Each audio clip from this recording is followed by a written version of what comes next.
Okay, so what do you guys think about this one? Well, you might notice that it looks like it's a simple substitution, right? Because we notice that the inside of my inverse tangent is x squared, and its derivative is right there. It's an x. So let's start off with that. Let's do a substitution. So if I let w equal to x squared, then dw would equal to 2x dx. So then what this would end up being is I would have, so since I need the 2x dx here, so I'm going to multiply by 2 and then on the outside multiply by 1/2. So that means I'm going to have 1/2 times the integral.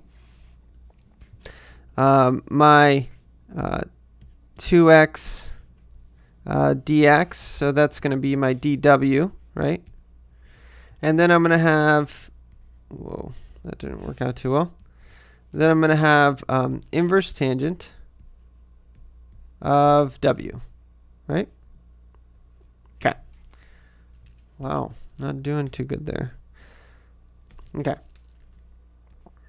W. All right. Now what about this inverse tangent of w? Well, I don't know if you remember or if you've done this one before, but this is what we like to call a lonely function. So integration by parts works out pretty well for lonely functions. So lonely, inverse tangent, it's all by itself. We don't really know how to integrate that necessarily, unless you've already done it before. But if you haven't, the idea is that you do integration by parts, but you let u equal to inverse tangent of w, and then dv will simply be dw. And so the idea here is that you know how to find the derivative of that inverse tangent, but you don't know how to find the antiderivative, obviously. So if I do that, then du is 1 over 1 plus w squared dw.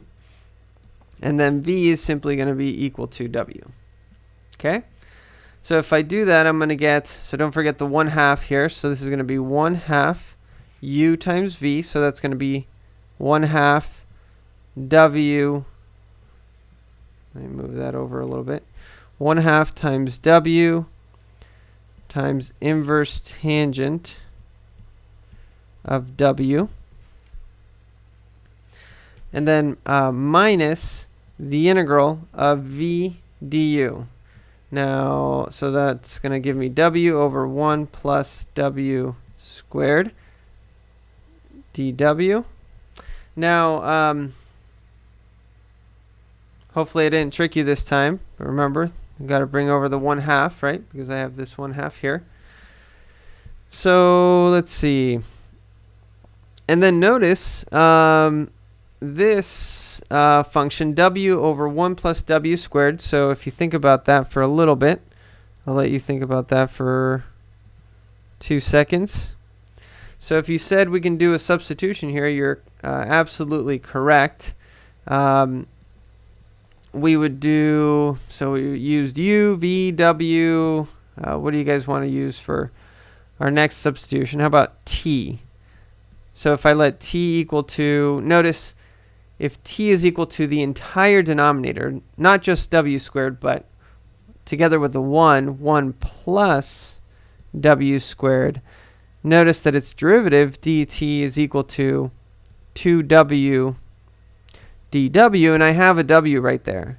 So all I would need is to balance it out with another 2. So then that means I would multiply by 2 here, and then I would have to divide by 2 as well. So I'm going to multiply the denominator by 2 there to balance it out. So what I have is this right here is going to be dw, and then sorry, not dw, I'm getting confused with all my variables here. So that's 2w dw, which according to what I have down here is actually dt. And then 1 plus w squared, that's going to be t, right? Okay. So I'm doing pretty good here. Let's see. So then this is equal to 1. I'm just going to rewrite this again. 1/2 w inverse tan of w. I have trouble writing the w there. Okay. Minus, that's going to be 1/4 times the integral. And now what do I have left? Left I have dt over t, or also known as 1 over t dt. And what's the antiderivative of 1 over t dt? I'm going to let you guys think about that. See if you remember. I'm going to write this. So I'm going to continue over here. So then this is equal to 1/2 w inverse tangent of w. I think I'm going to go back to what w is. Now let me go back here if I remember. W was equal to x squared, right? So that's right there. So I'm going to go back and put that in. So this is 1/2 w, which is x squared, inverse tangent of w, which is again x squared, minus 1/4. Okay, so let's see if you guys remembered. The antiderivative of 1 over t is natural log of the absolute value of t. Now, I'm running out of room here, so I'm just going to go back. What is t equal to? If I go back here, t is equal to 1 plus w squared. And since w is equal to x squared, so that means that t is equal to 1 plus x to the 4th, right? So this is what I'm going to use for the t there. So natural log of 1 plus x to the 4th. And since, I can put the absolute value, I don't have to because 1 plus x to the 4th is always positive, but then I have plus c. So then that's it. That's all we have. Let me erase this one. So that was pretty good, huh? So that required using two techniques.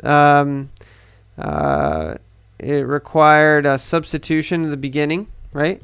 And then recognizing that it's a lonely function, so then I use integration by parts. Then after using integration by parts, and the part that's left over, the integral that's left over, I had to use substitution again.